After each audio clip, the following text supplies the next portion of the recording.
If you have an existing front porch like this one and you want to create that outdoor room feel, well, you need something more than just the bland concrete. Now, I will say this, I love the brick border. It's a great accent, really sets the porch apart. But for this massive concrete surface, we want to add a little bit of color. Now, you can do that with concrete stains and with concrete paints. Very easy to apply, and they look good. But the homeowners here wanted something with a little extra punch. So here's what we've decided to do. We're going to cut a series of grooves into the concrete to create a very distinct pattern. We're going to add color with an acid stain topped with a beautiful finish. And by the time we're done, the outside is going to be just as inviting as the inside. The first step is laying out the scoring pattern with the homeowner Scott. We have to create a border around the perimeter because we can only get the saw so close to the wall. Within the border, diagonal lines will mimic the look of large tiles.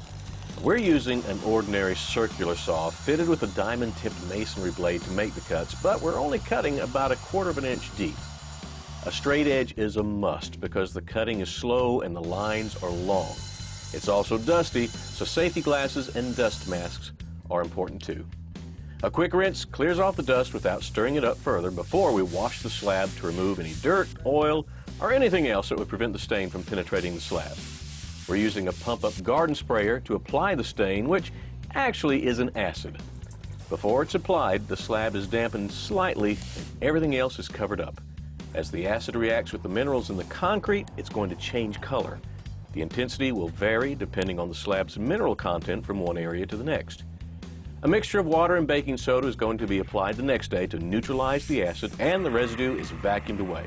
Finally, a clear sealer is applied to protect the concrete and maintain its wet, glossy look. The finished floor now complements the look of the porch instead of taking away from it, making it the nicest room outside the house.